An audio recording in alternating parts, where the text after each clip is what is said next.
ਮੇਰਾ ਨਾਂ ਜਸਪਾਲ ਹੈ। ਮੈਂ ਅਮਰੀਕਾ ਕੰਮ ਕਰਦਾ ਸੀ। ਮੈਂ ਪੰਜਾਬ ਦਾ ਰਹਿਣ ਵਾਲਾ ਹਾਂ। ਮੇਰੀ ਇਹ ਕਹਾਣੀ ਰੌਂਗਟੇ ਖੜੇ ਕਰ ਦੇਣ ਵਾਲੀ ਹੈ, ਜਿਸ ਨੂੰ ਸੁਣ ਕੇ ਤੁਸੀਂ ਹੈਰਾਨ ਹੋ ਜਾਵੋਗੇ। ਜਦੋਂ ਮੈਂ 5 ਸਾਲ ਦਾ ਸੀ, ਉਦੋਂ ਮੇਰੇ ਮਾਂ-ਬਾਪ ਦੀ ਇੱਕ ਕਾਰ ਐਕਸੀਡੈਂਟ ਵਿੱਚ ਮੌਤ ਹੋ ਗਈ। ਉਸ ਤੋਂ ਬਾਅਦ ਮੇਰੇ ਵੱਡੇ ਭਰਾ ਨੇ ਮੇਰਾ ਧਿਆਨ ਰੱਖਿਆ, ਮੈਨੂੰ ਪੜ੍ਹਾਇਆ ਲਿਖਾਇਆ, ਇਸ ਕਾਬਲ ਬਣਾਇਆ ਕਿ ਅੱਜ ਮੈਂ ਪੜ੍ਹ ਲਿਖ ਕੇ ਅਮਰੀਕਾ ਵਿੱਚ ਬਹੁਤ ਚੰਗੀ ਨੌਕਰੀ ਕਰ ਰਿਹਾ ਹਾਂ। ਹੁਣ ਮੇਰਾ ਵਿਆਹ ਹੋ ਚੁੱਕਿਆ ਹੈ। ਮੇਰੀ ਪਤਨੀ ਦਾ ਨਾਂ ਕਾਜਲ ਹੈ। ਮੇਰਾ ਵਿਆਹ 6 ਮਹੀਨੇ ਪਹਿਲਾਂ ਹੀ ਹੋਇਆ ਸੀ। ਮੈਂ ਆਪਣੀ ਪਸੰਦ ਦੀ ਕੁੜੀ ਨਾਲ ਵਿਆਹ ਕੀਤਾ ਸੀ। ਮੇਰੇ ਇੱਕ ਦੋਸਤ ਦਾ ਵਿਆਹ ਸੀ ਤੇ ਇਸ ਵਿਆਹ ਵਿੱਚ ਮੈਂ ਕਾਜਲ ਨੂੰ ਪਹਿਲੀ ਵਾਰ ਵੇਖਿਆ ਸੀ।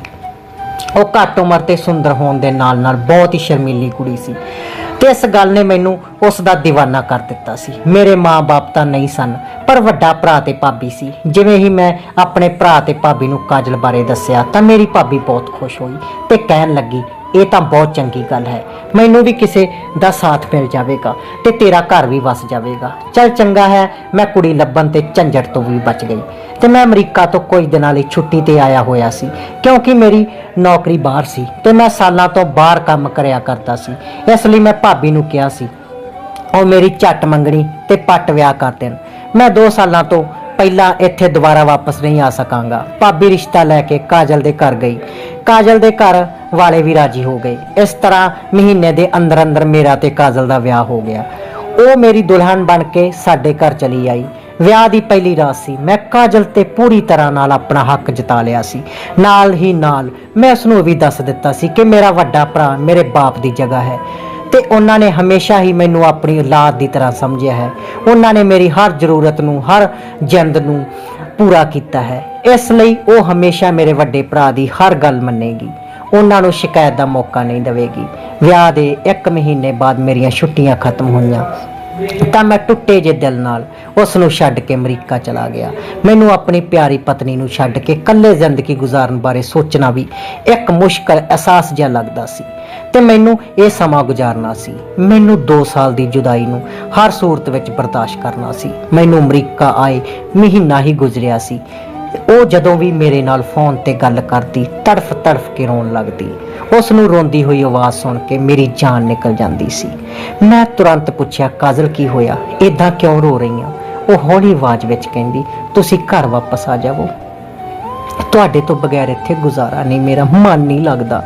ਮੈਂ ਉਸ ਨੂੰ ਸਮਝਾਉਣ ਲਈ ਕਹਿੰਦਾ, ਕਿਉਂ ਮਨ ਕਿਉਂ ਨਹੀਂ ਲੱਗਦਾ? ਉੱਥੇ ਭਾਬੀ ਭਰਾ ਹੈ ਤਾਂ ਹੈ ਤੇਰਾ ਧਿਆਨ ਰੱਖਣ ਲਈ। ਫਿਰ ਵੀ ਉਹ ਰੋਂਦੀ ਰਹਿੰਦੀ ਤੇ ਕਹਿੰਦੀ, ਤੁਸੀਂ ਘਰ ਜਲਦੀ ਵਾਪਸ ਆ ਜਾਵੋ। ਮੈਨੂੰ ਲੱਗਿਆ ਸ਼ਾਇਦ ਉਸ ਨੂੰ ਮੇਰੀ ਯਾਦ ਆ ਰਹੀ ਆ, ਇਸ ਲਈ ਉਹ ਇਦਾਂ ਦੀਆਂ ਗੱਲਾਂ ਕਰ ਰਹੀ ਹੈ। ਮੈਂ ਉਸ ਨੂੰ ਪਿਆਰ ਨਾਲ ਸਮਝਾਇਆ ਕਿ ਮੇਰਾ ਇਸ ਤਰ੍ਹਾਂ ਵਾਪਸ ਆਉਣਾ ਆਸਾਨ ਨਹੀਂ ਹੈ, ਮੇਰੀ ਨੌਕਰੀ ਤੇ ਫਰਕ ਪੈ ਸਕਦਾ।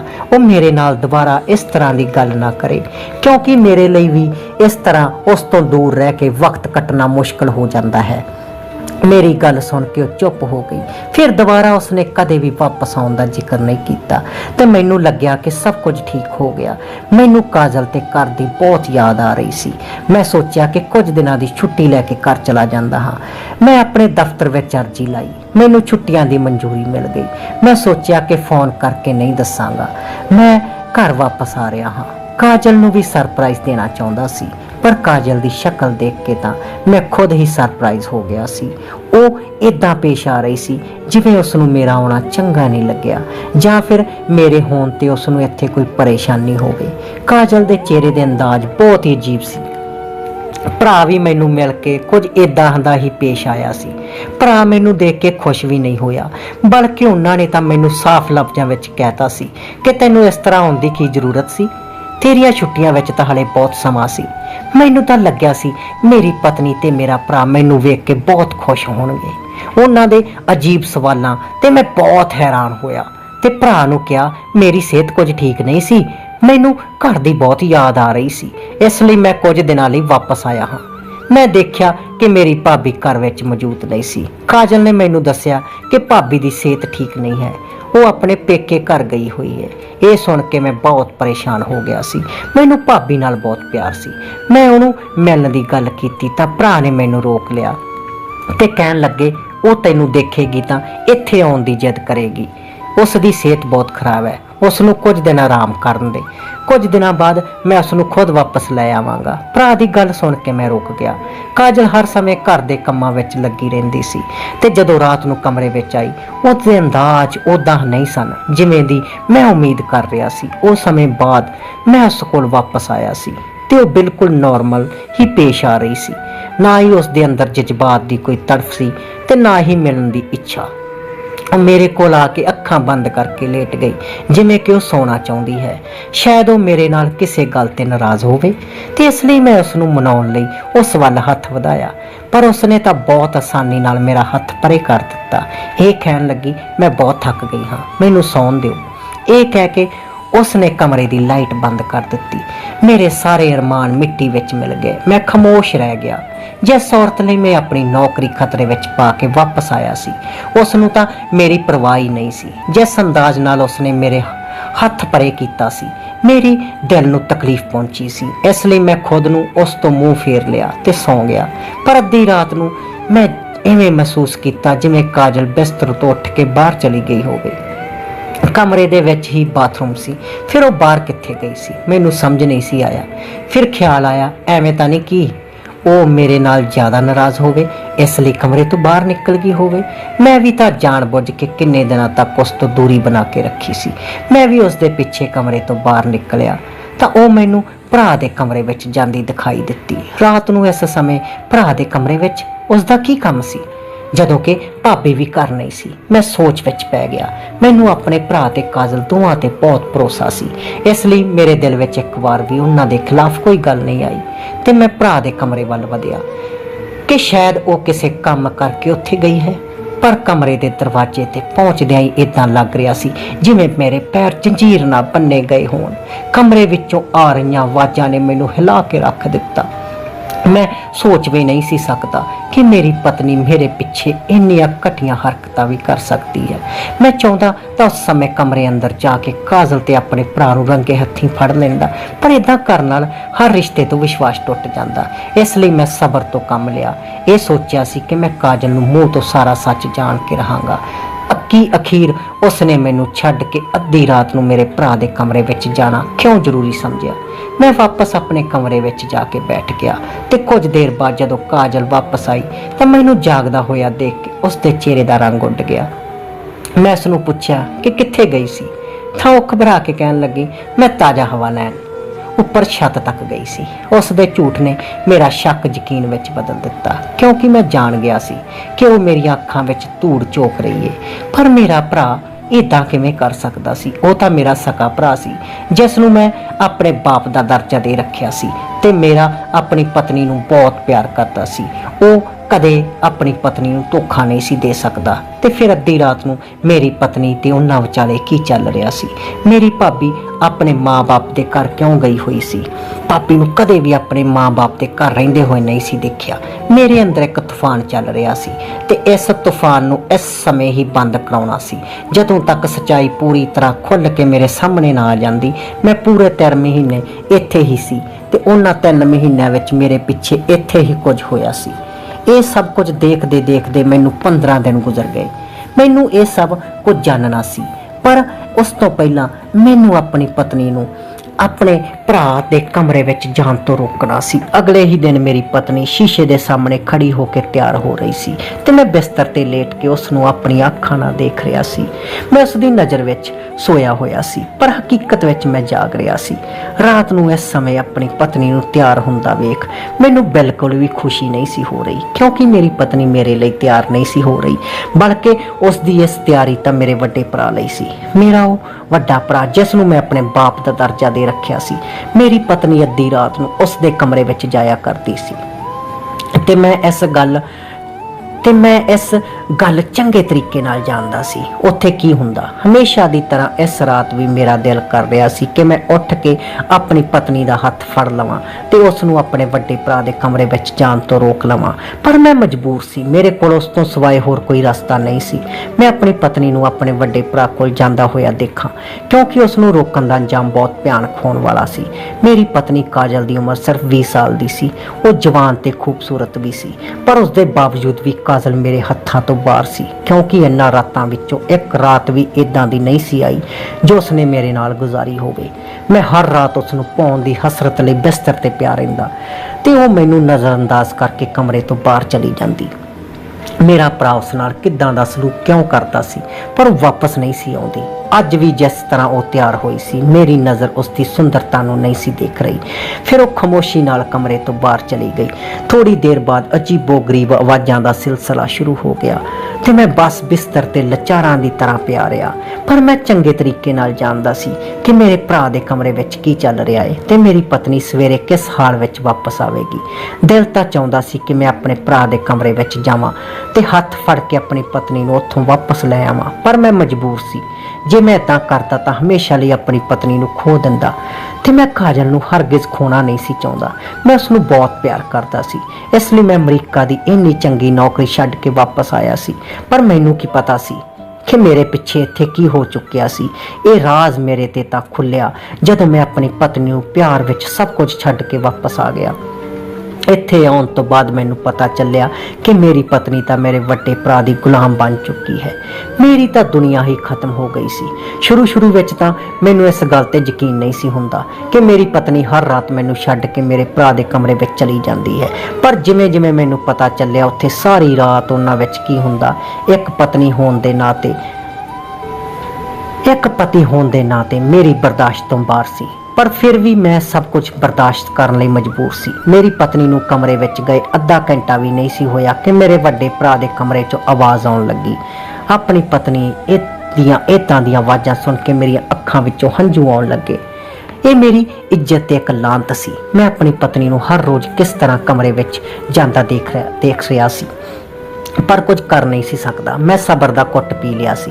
ਸ਼ਾਇਦ ਇਹ ਮੇਰੀ ਕਿਸਮਤ ਸੀ, ਇਹ ਮੇਰਾ ਨਸੀਬ। ਸਵੇਰ ਦੇ ਸਮੇਂ ਜਦੋਂ ਕਾਜਲ ਆਪਣੇ ਕਮਰੇ ਵਿੱਚ ਬੁਰੀ ਹਾਲਤ ਵਿੱਚ ਲੜਖੜਾਉਂਦੀ ਹੋਈ ਵਾਪਸ ਆਉਂਦੀ ਸੀ, ਮੈਨੂੰ ਹੀ ਪਤਾ ਹੁੰਦਾ ਸੀ ਕਿ ਉਹ ਕਿਸ ਤਰ੍ਹਾਂ ਆਉਂਦੀ ਸੀ। ਇਸ ਦੇ ਬਾਵਜੂਦ ਮੈਂ ਅੱਧਾ ਘੰਟਾ ਬਹਿਰਾ ਤੇ ਗੂੰਗਾ ਬਿਸਤਰ ਤੇ ਪਿਆ ਰਿਹਾ।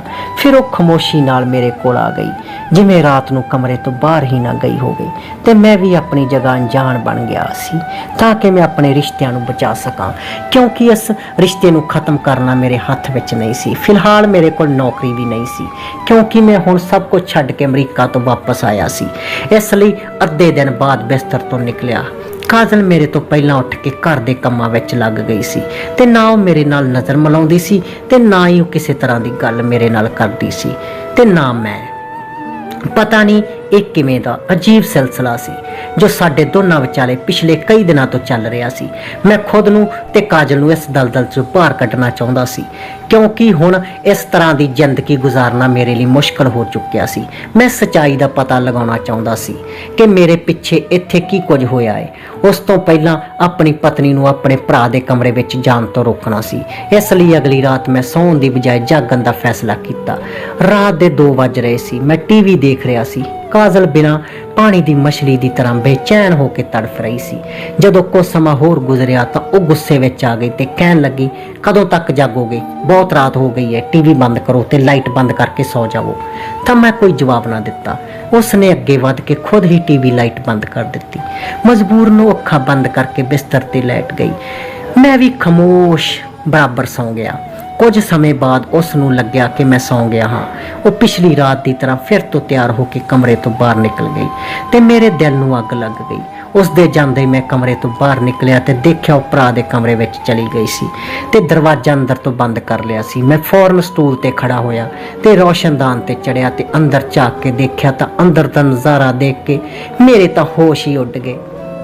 ਮੇਰੀ ਪਤਨੀ ਮੇਰੇ ਭਰਾ ਕੋਲ ਖੜੀ ਸੀ ਤੇ ਮੇਰੇ ਭਰਾ ਦੇ ਹੱਥ ਵਿੱਚ ਇੱਕ ਜਲਦੀ ਹੋਈ ਮੋਮਬੱਤੀ ਸੀ, ਜਿਸ ਨੂੰ ਭਰਾ ਨੇ ਕਾਜਲ ਦੇ ਹੱਥ ਵਿੱਚ ਰੱਖ ਦਿੱਤਾ ਤੇ ਕਾਜਲ ਬਿਲਕੁਲ ਉਸੇ ਤਰ੍ਹਾਂ ਖਾਮੋਸ਼ ਖੜੀ ਸੀ ਜਿਵੇਂ ਬੇਜਾਨ ਮੂਰਤ ਹੋਵੇ। ਇਸ ਦੇ ਬਾਵਜੂਦ ਜੇ ਕੁਝ ਹੋਇਆ, ਉਸ ਨੂੰ ਦੇਖ ਕੇ ਮੇਰੇ ਰੋਂਗਟੇ ਖੜੇ ਹੋ ਗਏ। ਕਾਜਲ ਤਾਂ ਉਹ ਸਭ ਕੁਝ ਕਰ ਰਹੀ ਸੀ ਜੋ ਭਰਾ ਉਸ ਤੋਂ ਕਰਵਾਉਣਾ ਚਾਹੁੰਦਾ ਸੀ। ਕਾਜਲ ਦੀ ਇਦਾਂ ਦੀ ਹਾਲਤ ਜੇ ਭਰਾ ਉਸ ਨੂੰ ਛੱਤ ਤੇ ਉਲਟਾ ਲਟਕਣ ਨੂੰ ਕਹਿੰਦਾ ਤਾਂ ਸ਼ਾਇਦ ਉਹ ਵੀ ਉਸ ਨੂੰ ਮਨਾ ਨਹੀਂ ਸੀ ਕਰਦੀ। ਪਰ ਇਹ ਸਭ ਕੀ ਸੀ ਤੇ ਕਿਉਂ ਹੋ ਰਿਹਾ ਸੀ ਮੈਂ ਨਹੀਂ ਸੀ ਜਾਣਦਾ। ਇਸ ਰਾਤ ਮੈਂ ਚੁੱਪਚਾਪ ਇਦਾਂ ਹੀ ਵਾਪਸ ਆ ਕੇ ਆਪਣੇ ਕਮਰੇ ਵਿੱਚ ਜਾ ਕੇ ਲੇਟ ਗਿਆ। ਅਗਲੀ ਰਾਤ ਮੈਂ ਫੇਰ ਤੋਂ ਕਾਜਲ ਨੂੰ ਇਸ ਤਰ੍ਹਾਂ ਭਰਾ ਕੋਲ ਉਸਦੇ ਕਮਰੇ ਵਿੱਚ ਨਹੀਂ ਜਾਣ ਦਿੱਤਾ। ਜਿਵੇਂ ਹੀ ਉੱਠ ਕੇ ਤਿਆਰ ਹੋਣ ਲੱਗੀ ਮੈਂ ਤੁਰੰਤ ਉੱਠਿਆ ਤੇ ਉਸਦਾ ਹੱਥ ਫੜ ਕੇ ਉਸ ਨੂੰ ਬਿਠਾਇਆ ਤੇ ਕਿਹਾ, ਅੱਜ ਤੂੰ ਕਮਰੇ ਤੋਂ ਬਾਹਰ ਨਹੀਂ ਜਾਵੇਂਗੀ। ਮੇਰਾ ਗੁੱਸਾ ਤੇ ਮੇਰਾ ਅੰਦਾਜ਼ਾ ਦੇਖ ਕੇ ਖਾਮੋਸ਼ ਮੇਰੇ ਕੋਲ ਬੈਠੀ ਰਹੀ। ਫਿਰ ਕੁਝ ਦੇਰ ਬਾਅਦ ਉਹ ਬਿਸਤਰ ਤੇ ਪੂਰੀ ਤਰ੍ਹਾਂ ਤੜਫਣ ਲੱਗੀ। ਉਸ ਦੀ ਹਾਲਤ ਬਹੁਤ ਖਰਾਬ ਹੋ ਗਈ ਸੀ। ਫਿਰ ਮੇਰੀ ਬਾਂਹ ਤੇ ਝੁੱਲ ਗਈ। ਇਦਾਂ ਲੱਗ ਰਿਹਾ ਸੀ ਜਿਵੇਂ ਉਹ ਕੁਝ ਹੀ ਪਲ ਦੀ ਮਹਿਮਾਨ ਹੋਵੇ। ਮੈਂ ਪੂਰੀ ਤਰ੍ਹਾਂ ਘਬਰਾ ਗਿਆ ਤੇ ਜ਼ੋਰ-ਜ਼ੋਰ ਨਾਲ ਚੀਕਣ ਲੱਗਿਆ। ਮੇਰੀ ਆਵਾਜ਼ ਸੁਣ ਕੇ ਮੇਰਾ ਭਰਾ ਕਮਰੇ ਤੋਂ ਨਿਕਲ ਕੇ ਮੇਰੇ ਕੋਲ ਚਲਿਆ ਆਇਆ ਤੇ ਕਾਜਲ ਦੀ ਹਾਲਤ ਦੇਖ ਕੇ ਮੈਨੂੰ ਕਹਿਣ ਲੱਗਿਆ ਕਿ ਇਸ ਨੂੰ ਮੇਰੇ ਕਮਰੇ ਵਿੱਚ ਲਿਜਾ ਕੇ ਲਿਟਾ ਦੇ। ਭਰਾ ਦੀ ਆਵਾਜ਼ ਸੁਣ ਕੇ ਮੈਂ ਗੁੱਸੇ ਵਿੱਚ ਕਿਹਾ, ਕਾਜਲ ਦੀ ਹਾਲਤ ਇੰਨੀ ਖਰਾਬ ਹੈ, ਤੁਹਾਡੇ ਕਮਰੇ ਵਿੱਚ ਕਿਉਂ ਲੈ ਕੇ ਜਾਵਾਂ? ਮੈਂ ਇਸ ਨੂੰ ਹਸਪਤਾਲ ਲੈ ਕੇ ਜਾਣਾ ਹੈ। ਭਰਾ ਕਹਿਣ ਲੱਗਿਆ, ਇਸ ਦਾ ਇਲਾਜ ਮੇਰੇ ਕਮਰੇ ਵਿੱਚ ਹੈ, ਨਾ ਕਿ ਹਸਪਤਾਲ। ਮੈਂ ਜੋ ਕਹਿ ਰਿਹਾ ਉਹ ਕਰ। ਉਹਨਾਂ ਦਾ ਗੁੱਸਾ ਇੰਨਾ ਸਖਤ ਸੀ ਕਿ ਮੈਂ ਕਾਜਲ ਨੂੰ ਉਹਨਾਂ ਦੇ ਕਮਰੇ ਵਿੱਚ ਲੈ ਗਿਆ ਤੇ ਉਹਨਾਂ ਦੇ ਬਿਸਤਰ ਤੇ ਲਟਾ ਦਿੱਤਾ। ਮੈਨੂੰ ਕਮਰੇ ਤੋਂ ਬਾਹਰ ਜਾਣ ਦਾ ਹੁਕਮ ਦਿੱਤਾ ਤੇ ਪਤਾ ਨਹੀਂ ਖੁਦ ਉਸ ਦੇ ਨਾਲ ਕਮਰੇ ਵਿੱਚ ਬੰਦ ਹੋ ਕੇ ਕੀ ਕਰਨ ਲੱਗਿਆ। ਪਰ ਕੁਝ ਦੇਰ ਬਾਅਦ ਜਦੋਂ ਕਾਜਲ ਉਹਨਾਂ ਦੇ ਕਮਰੇ ਵਿੱਚੋਂ ਨਿਕਲੀ ਤਾਂ ਪਹਿਲਾਂ ਦੀ ਤਰ੍ਹਾਂ ਬਿਲਕੁਲ ਠੀਕ ਸੀ। ਉਸ ਨੂੰ ਠੀਕ ਠਾਕ ਦੇਖ ਕੇ ਮੈਂ ਵੀ ਹੈਰਾਨ ਸੀ, ਖੁਸ਼ ਵੀ ਸੀ। ਭਰਾ ਨੇ ਉਸ ਨਾਲ ਇਦਾਂ ਦਾ ਕੀ ਕੀਤਾ ਜੋ ਕੁਝ ਮੈਂ ਪਿਛਲੀਆਂ ਰਾਤਾਂ ਨੂੰ ਆਪਣੀਆਂ ਅੱਖਾਂ ਨਾਲ ਦੇਖਿਆ ਸੀ। ਉਹ ਸਾਰੀਆਂ ਗੱਲਾਂ ਯਕੀਨ ਕਰਨ ਵਾਲੀਆਂ ਤਾਂ ਨਹੀਂ ਸੀ, ਪਰ ਜੋ ਅੱਜ ਹੋਇਆ ਸੀ ਉਸ ਨੇ ਮੇਰੇ ਹੋਸ਼ ਹੀ ਉਡਾ ਦਿੱਤੇ। ਮੈਂ ਬਹੁਤ ਹੀ ਜ਼ਿਆਦਾ ਡਰ ਗਿਆ ਸੀ। ਕਾਜਲ ਨੂੰ ਤਕਲੀਫ ਵਿੱਚ ਦੇਖਣਾ ਮੇਰੇ ਲਈ ਬਹੁਤ ਮੁਸ਼ਕਲ ਸੀ ਤੇ ਫਿਰ ਹਰ ਗੁਜ਼ਰਦੀ ਰਾਤ ਨਾਲ ਮੈਨੂੰ ਅਹਿਸਾਸ ਹੋਇਆ ਕਿ ਮੈਂ ਜਿਸ ਨੂੰ ਭਰਾ ਦੇ ਕਮਰੇ ਤੋਂ ਜਾਣ ਤੋਂ ਰੋਕਦਾ ਸੀ ਉਸ ਦੀ ਹਾਲਤ ਇਦਾਂ ਹੀ ਵਿਗੜ ਜਾਂਦੀ ਸੀ। ਮੈਨੂੰ ਵਾਪਸ ਆਏ 20 ਦਿਨ ਹੋ ਚੁੱਕੇ ਸਨ। ਮੈਂ ਇਹ ਸਭ ਕੁਝ ਦੇਖ ਕੇ ਵੀ ਅਣਜਾਣ ਬਣਿਆ ਰਹਿੰਦਾ। ਜੇ ਮੇਰੀ ਜਗ੍ਹਾ ਕੋਈ ਹੋਰ ਹੁੰਦਾ ਤਾਂ ਸਿੱਧੇ ਆਪਣੇ ਭਰਾ ਦਾ ਗਰੇਵਾਨ ਫੜਦਾ ਤੇ ਫਿਰ ਆਪਣੀ ਪਤਨੀ ਨੂੰ ਵੀ ਕਚਹਿਰੀ ਵਿੱਚ ਖੜਾ ਕਰ ਦਿੰਦਾ। ਪਰ ਮਸਲਾ ਇਹ ਸੀ ਕਿ ਮੈਂ ਰਿਸ਼ਤਿਆਂ ਨੂੰ ਖੋਣ ਤੋਂ ਡਰਦਾ ਸੀ। ਮਾਂ-ਬਾਪ ਦੇ ਚਲੇ ਜਾਣ ਤੋਂ ਬਾਅਦ ਮੇਰਾ ਵੱਡਾ ਭਰਾ ਹੀ ਮੇਰੇ ਲਈ ਸਭ ਕੁਝ ਸੀ ਤੇ ਕਾਜਲ ਵੀ ਮੇਰਾ ਪਿਆਰ ਤੇ ਮੇਰੀ ਜ਼ਿੰਦਗੀ ਸੀ। ਪਰ ਉਹ ਦੋਵੇਂ ਮਿਲ ਕੇ ਜੋ ਕਰ ਰਹੇ ਸੀ ਨਾ, ਉਸ ਦੇ ਪਿੱਛੇ ਕੀ ਵਜ੍ਹਾ ਸੀ, ਇਹ ਜਾਣਨ ਦੇ ਲਈ ਮੈਂ ਘਰ ਤੋਂ ਬਾਹਰ ਚਲਾ ਗਿਆ। ਸਿੱਧੇ ਆਪਣੇ ਭਾਬੀ ਦੇ ਮਾਂ-ਬਾਪ ਦੇ ਘਰ ਪਹੁੰਚਿਆ, ਕਿਉਂਕਿ ਮੇਰੇ ਪਿੱਛੇ ਜੋ ਕੁਝ ਵੀ ਹੋਇਆ ਸੀ, ਜੇ ਇਸ ਬਾਰੇ ਕਿਸੇ ਨੂੰ ਪਤਾ ਸੀ ਤਾਂ ਉਹ ਮੇਰੀ ਭਾਬੀ ਸੀ। ਜਦੋਂ ਮੈਂ ਭਾਬੀ ਦੇ ਦਰਵਾਜ਼ੇ ਤੇ ਗਿਆ ਤਾਂ ਮੈਂ ਉਹਨਾਂ ਦਾ ਦਰਵਾਜ਼ਾ ਖੜਕਾਇਆ। ਭਾਬੀ ਨੇ ਦਰਵਾਜ਼ਾ ਖੋਲ੍ਹਿਆ ਤੇ ਉਹ ਮੈਨੂੰ ਦੇਖ ਕੇ ਪਹਿਲਾਂ ਹੀ ਹੈਰਾਨ ਹੋਈ। ਫਿਰ ਮੇਰਾ ਖੁਸ਼ੀ ਨਾਲ ਹੱਥ ਫੜ ਕੇ ਮੈਨੂੰ ਆਪਣੇ ਘਰ ਦੇ ਅੰਦਰ ਲੈ ਗਈ ਤੇ ਕਹਿਣ ਲੱਗੀ, ਮੈਂ ਤੈਨੂੰ ਬਹੁਤ ਯਾਦ ਕੀਤਾ। ਮੈਂ ਪਿਛਲੇ 2 ਮਹੀਨਿਆਂ ਤੋਂ ਇੱਥੇ ਹੀ ਆਈ ਹੋਈ ਆ ਤੇ ਤੇਰੇ ਭਰਾ ਨੇ ਇੱਕ ਵਾਰ ਪਲਟ ਕੇ ਵੀ ਮੈਨੂੰ ਨਹੀਂ ਦੇਖਿਆ। ਮੈਂ ਹੈਰਾਨੀ ਨਾਲ ਪੁੱਛਿਆ ਕਿ ਤੁਹਾਡੀ ਤਬੀਅਤ ਤਾਂ ਠੀਕ ਹੈ? ਮੈਨੂੰ ਤਾਂ ਦੱਸਿਆ ਸੀ ਕਿ ਤੁਸੀਂ ਬਿਮਾਰ ਹੋ। ਭਾਬੀ ਨੇ ਹੱਸ ਕੇ ਮੇਰੇ ਵੱਲ ਵੇਖਿਆ। ਬਿਮਾਰ ਮੈਂ ਨਹੀਂ, ਬਲਕਿ ਉਹ ਲੋਕ ਨੇ ਜੋ ਮੈਨੂੰ ਬਿਮਾਰ ਕਹਿ ਰਹੇ ਹਨ। ਇਲਾਜ ਦੀ ਜ਼ਰੂਰਤ ਉਹਨਾਂ ਨੂੰ ਹੈ, ਮੈਨੂੰ ਨਹੀਂ। ਭਾਬੀ ਦਾ ਅੰਦਾਜ਼ ਅਜੀਬ ਸੀ। ਮੈਂ ਕਿਹਾ, ਭਾਬੀ ਮੈਨੂੰ ਸੱਚ ਦੱਸੋ, ਮੇਰੇ ਪਿੱਛੋਂ ਕੀ ਹੋਇਆ ਹੈ? ਜਦੋਂ ਇੱਥੇ ਆਇਆ ਸਾਂ ਭਰਾ ਤੇ ਕਾਜਲ ਦੇ ਸੁਭਾਅ ਨੂੰ ਦੇਖ ਕੇ ਮੈਂ ਬਹੁਤ ਪਰੇਸ਼ਾਨ ਹਾਂ। ਮੇਰੀ ਪਤਨੀ ਤਾਂ ਮੇਰੀ ਰਹੀ ਹੀ ਨਹੀਂ, ਮੈਂ ਜਾਵਾਂ ਤਾਂ ਜਾਵਾਂ ਕਿੱਥੇ? ਮੈਨੂੰ ਪਰੇਸ਼ਾਨ ਦੇਖ ਕੇ ਭਾਬੀ ਨੇ ਹੌਸਲਾ ਦਿੱਤਾ ਤੇ ਕਹਿਣ ਲੱਗੀ, ਸਭ ਕੁਝ ਠੀਕ ਹੋ ਜਾਵੇਗਾ, ਤੂੰ ਚਿੰਤਾ ਨਾ ਕਰ। ਤੇ ਫਿਰ ਭਾਬੀ ਨੇ ਮੈਨੂੰ ਇੱਕ ਅਜਿਹਾ ਰਾਜ ਦੱਸਿਆ ਕਿ ਮੇਰੇ ਰੌਂਗਟੇ ਖੜੇ ਹੋ ਗਏ। ਜੋ ਕੁਝ ਮੈਂ ਦੇਖ ਰਿਹਾ ਸੀ ਉਵੇਂ ਦਾ ਕੁਝ ਵੀ ਨਹੀਂ ਸੀ ਜਿਵੇਂ ਮੈਨੂੰ ਨਜ਼ਰ ਆ ਰਿਹਾ ਸੀ। ਸਾਰਾ ਸੱਚ ਸੁਣ ਕੇ ਮੇਰੀ ਤਾਂ ਜਾਨ ਹੀ ਨਿਕਲ ਗਈ ਸੀ। ਅੱਜ ਭਾਬੀ ਕੋਲ ਆ ਕੇ ਮੈਨੂੰ ਪਤਾ ਚੱਲਿਆ ਕਿ ਸਭ ਕੁਝ ਠੀਕ ਨਹੀਂ ਹੋਇਆ ਸੀ, ਬਲਕਿ ਸਭ ਕੁਝ ਵਿਗੜ ਗਿਆ ਸੀ। ਭਾਬੀ ਨੇ ਦੱਸਿਆ, ਇੱਕ ਦਿਨ ਜਦੋਂ ਕਾਜਲ ਨੇ ਰੋਂਦੇ ਹੋਏ ਫੋਨ ਕੀਤਾ ਸੀ, ਦਰਅਸਲ ਬਹੁਤ ਜ਼ਿਆਦਾ ਪਰੇਸ਼ਾਨ ਸੀ ਕਿਉਂਕਿ ਤੇਰੇ ਭਰਾ ਨੇ ਉਸ ਤੇ ਜਾਦੂ ਕਰਾਉਣਾ ਸ਼ੁਰੂ ਕਰ ਦਿੱਤਾ ਸੀ। ਉਸ ਦੀ ਤਬੀਅਤ ਬਹੁਤ ਜ਼ਿਆਦਾ ਖਰਾਬ ਰਹਿਣ ਲੱਗੀ ਸੀ ਕਿਉਂਕਿ ਮੇਰਾ ਭਰਾ ਮੇਰੇ ਵਿਆਹ ਨਹੀਂ ਸੀ ਕਰਾਉਣਾ ਚਾਹੁੰਦਾ, ਕਿਉਂਕਿ ਮੇਰੇ ਭੇਜੇ ਹੋਏ ਪੈਸਿਆਂ ਨਾਲੋਂ ਸ਼ਹਿਰ ਵਿੱਚ ਆਪਣੇ ਨਾਂ ਦੀ ਜਾਇਦਾਦ ਬਣਾ ਰਿਹਾ ਸੀ ਤੇ ਉਹ ਨਹੀਂ ਸੀ ਚਾਹੁੰਦਾ ਕਿ ਮੇਰਾ ਪਰਿਵਾਰ ਬਣੇ। ਇਸ ਲਈ ਉਹਨਾਂ ਨੇ ਮੇਰਾ ਵਿਆਹ ਤਾਂ ਕਰਵਾ ਦਿੱਤਾ। ਪਰ ਮੇਰੇ ਅਮਰੀਕਾ ਵਾਪਸ ਜਾਣ ਤੋਂ ਬਾਅਦ ਭਾਬੀ ਮੇਰੀ ਪਤਨੀ ਨੂੰ ਭਰਾ ਦੇ ਇਰਾਦਿਆਂ ਤੋਂ ਬਚਾ ਨਹੀਂ ਪਾਈ ਤੇ ਭਰਾ ਨੇ ਮੇਰੀ ਪਤਨੀ ਨੂੰ ਕਈ ਤਰੀਕਿਆਂ ਨਾਲ ਤੰਗ ਕਰਨਾ ਸ਼ੁਰੂ ਕਰ ਦਿੱਤਾ ਸੀ। ਪਰ ਜਦੋਂ ਕਾਜਲ ਤਕਲੀਫ ਬਰਦਾਸ਼ਤ ਕਰਦੀ ਚਲੀ ਗਈ ਤਾਂ ਉਹਨਾਂ ਨੇ ਕਾਲੇ ਜਾਦੂ ਦਾ ਇਸਤੇਮਾਲ ਸ਼ੁਰੂ ਕੀਤਾ ਤੇ ਕਾਜਲ ਨੂੰ ਆਪਣੇ ਕਾਬੂ ਵਿੱਚ ਕਰ ਲਿਆ। ਅੱਧੀ ਰਾਤ ਨੂੰ ਕਾਜਲ ਨੂੰ ਆਪਣੇ ਜਾਦੂ ਵਿੱਚ ਕਰਕੇ ਉਸ ਤੋਂ ਪੜ੍ਹਾਈ ਕਰਦੇ, ਕਦੇ ਉਸ ਦਾ ਹੱਥ ਚਲਾਉਂਦੇ, ਕਦੇ ਜਾਦੂ ਪੜ੍ਹ ਕੇ ਤਕਲੀਫ ਦਿੰਦੇ। ਇਸ ਲਈ ਉਸ ਦੀਆਂ ਇੱਦਾਂ ਦੀਆਂ ਆਵਾਜ਼ਾਂ ਨਿਕਲਦੀਆਂ ਸੀ। ਉਹ ਕਦੇ ਵੀ ਭਰਾ ਦੇ ਖਿਲਾਫ ਨਹੀਂ ਜਾਂਦੀ ਸੀ। ਭਰਾ ਉਸ ਉੱਤੇ ਕਾਲਾ ਜਾਦੂ ਕਰ ਰਿਹਾ ਸੀ, ਜਿਸ ਨਾਲ ਉਹ ਜ਼ਿੰਦਗੀ ਭਰ ਦੇ ਲਈ ਨਾ ਸਿਰਫ ਉਹਨਾਂ ਦੀ ਗੁਲਾਮ ਹੋ ਜਾਂਦੀ ਬਲਕਿ ਬੇਔਲਾਦ ਵੀ ਰਹਿੰਦੀ। ਭਾਬੀ ਨੇ ਭਰਾ ਨੂੰ ਰੋਕਣਾ ਚਾਹਿਆ ਤਾਂ ਭਰਾ ਨੇ ਉਸ ਦੀ ਗੱਲ ਨਹੀਂ ਮੰਨੀ। ਇਸ ਲਈ ਭਾਬੀ ਨੇ ਗੁੱਸੇ ਵਿੱਚ ਆ ਕੇ ਘਰ ਛੱਡ ਦਿੱਤਾ ਸੀ ਤੇ ਭਰਾ ਪੈਸੇ ਦੇ ਲਾਲਚ ਵਿੱਚ ਇਸ ਤਰ੍ਹਾਂ ਅੰਨਾ ਹੋ ਗਿਆ ਸੀ, ਉਸਨੇ ਸਾਰੇ ਰਿਸ਼ਤਿਆਂ ਨੂੰ ਇਕੱਠੇ ਹੀ ਦਾਅ ਤੇ ਲਾ ਦਿੱਤਾ। ਕਾਜਲ ਵੀ ਹਰ ਰਾਤ ਇਸ ਜਾਦੂ ਦੇ ਕਾਰਨ ਉਹਨਾਂ ਦੇ ਕਮਰੇ ਵਿੱਚ ਪਹੁੰਚ ਜਾਇਆ ਕਰਦੀ ਸੀ। ਜਿਸ ਰਾਤ ਨਹੀਂ ਸੀ ਜਾਂਦੀ ਉਸ ਦੀ ਤਬੀਅਤ ਵਿਗੜ ਜਾਂਦੀ ਸੀ। ਇਹ ਸਭ ਸੁਣ ਕੇ ਮੇਰੀ ਤਾਂ ਜਾਨ ਹੀ ਨਿਕਲ ਗਈ। ਫਿਰ ਭਾਬੀ ਨੇ ਮੈਨੂੰ ਉਸ ਜਾਦੂਗਰ ਦਾ ਪਤਾ ਦੱਸਿਆ ਜਿਸ ਦੇ ਨਾਲ ਮਿਲ ਕੇ ਮੇਰਾ ਭਰਾ ਸਭ ਕੁਝ ਕਰ ਰਿਹਾ ਸੀ। ਭਾਬੀ ਨੇ ਕਿਹਾ ਕਿ ਜੇ ਤੂੰ ਆਪਣੇ ਭਰਾ ਤੋਂ ਜ਼ਿਆਦਾ ਪੈਸਾ ਉਸ ਜਾਦੂਗਰ ਨੂੰ ਦੇਵੇਂਗਾ, ਉਹ ਤੇਰੇ ਲਈ ਇਹ ਕੰਮ ਜ਼ਰੂਰ ਕਰੇਗਾ, ਸਭ ਕੁਝ ਠੀਕ ਹੋ ਜਾਵੇਗਾ। ਮੈਂ ਉਸੇ ਤਰ੍ਹਾਂ ਹੀ ਕੀਤਾ। ਉਸ ਜਾਦੂਗਰ ਨੂੰ ਬਹੁਤ ਜ਼ਿਆਦਾ ਪੈਸੇ ਦਿੱਤੇ ਤਾਂ ਉਸਨੇ ਪਤਾ ਨਹੀਂ ਇਦਾਂ ਦਾ ਕੀ ਕੀਤਾ ਕਿ ਭਰਾ ਦਾ ਜਾਦੂ ਹੀ ਉਲਟਾ ਪੈ ਗਿਆ ਕਾਜਲ ਤੇ। ਕਾਜਲ ਨੇ ਤਾਂ ਉਸ ਦੇ ਕਮਰੇ ਵਿੱਚ ਜਾਣਾ ਹੀ ਛੱਡ ਦਿੱਤਾ, ਪਰ ਹਰ ਰਾਤ ਉਹ ਕਮਰੇ ਵਿੱਚੋਂ ਉਹਨਾਂ ਦੇ ਚਿੱਕਣ ਦੀ ਆਵਾਜ਼ ਆਉਣ ਲੱਗੀ। ਕੁਝ ਦਿਨ ਇਹ ਸਿਲਸਿਲਾ ਇਦਾਂ ਹੀ ਚੱਲਦਾ ਰਿਹਾ। ਫਿਰ ਇੱਕ ਦਿਨ ਭਰਾ ਨੇ ਖੁਦ ਮੇਰੇ ਤੇ ਕਾਜਲ ਦੇ ਪੈਰਾਂ ਵਿੱਚ ਡਿੱਗ ਕੇ ਸਾਡੇ ਤੋਂ ਮਾਫੀ ਮੰਗ ਲਈ, ਕਿਉਂਕਿ ਉਹ ਬਹੁਤ ਤਕਲੀਫ ਵਿੱਚ ਸੀ ਤੇ ਇਸ ਤਕਲੀਫ ਤੋਂ ਬਾਹਰ ਨਿਕਲਣਾ ਚਾਹੁੰਦੇ ਸੀ। ਅਸੀਂ ਭਰਾ ਨੂੰ ਮਾਫ ਕਰ ਦਿੱਤਾ ਸੀ, ਪਰ ਆਪਣੇ ਰਿਸ਼ਤੇ ਉਸ ਤੋਂ ਅਲੱਗ ਕਰ ਦਿੱਤੇ। ਮੈਂ ਹਮੇਸ਼ਾ ਲਈ ਅਮਰੀਕਾ ਵਾਲੀ ਨੌਕਰੀ ਛੱਡ ਦਿੱਤੀ ਤੇ ਕਾਜਲ ਨਾਲ ਇੱਕ ਵੱਖਰੇ ਮਕਾਨ ਵਿੱਚ ਰਹਿਣ ਲੱਗ ਗਿਆ। ਹੁਣ ਮੈਂ ਤੇ ਕਾਜਲ ਅਸੀਂ ਦੋਵਾਂ ਨੇ ਹੀ ਆਪਣੀ ਇੱਕ ਅਲੱਗ ਦੁਨੀਆ ਵਸਾ ਲਈ ਸੀ। ਕਦੇ ਰੁਪਏ ਪੈਸੇ ਤੇ ਜਾਇਦਾਦ ਇਨਸਾਨ ਨੂੰ ਉਹਨਾਂ ਰਿਸ਼ਤਿਆਂ ਤੋਂ ਦੂਰ ਕਰ ਦਿੰਦੀ ਆ ਤੇ ਮੇਰੇ ਨਾਲ ਵੀ ਇਦਾਂ ਦਾ ਹੀ ਹੋਇਆ ਸੀ। ਪੇਸ਼ੇ ਦੇ ਲਾਲਚ ਵਿੱਚ ਆ ਕੇ ਮੇਰੇ ਭਰਾ ਨੇ ਹਰ ਰਿਸ਼ਤਾ ਖੋਹ ਲਿਆ ਸੀ। ਨਾ ਹੀ ਭਾਬੀ ਉਹਨਾਂ ਦੇ ਨਾਲ ਸੀ ਤੇ ਨਾ ਹੀ ਮੈਂ ਤੇ ਨਾ ਹੀ ਕਾਜਲ। ਕੀ ਤੁਸੀਂ ਅੱਜ ਤੱਕ ਇਦਾਂ ਦੇ ਲਾਲਚੀ ਲੋਕਾਂ ਨੂੰ ਦੁਨੀਆ ਵਿੱਚ ਦੇਖਿਆ ਹੈ ਜਿਨ੍ਹਾਂ ਨੂੰ ਪੈਸੇ ਅੱਗੇ ਰਿਸ਼ਤਿਆਂ ਦੀ ਕੋਈ ਪਰਵਾਹ ਨਹੀਂ ਹੁੰਦੀ? ਆਪਣੇ ਕੀਮਤੀ ਵਿਚਾਰ ਕਮੈਂਟ ਕਰਕੇ ਜ਼ਰੂਰ ਦੱਸਣਾ। Thanks for watching. Please like and share, subscribe for more videos. ਧੰਨਵਾਦ।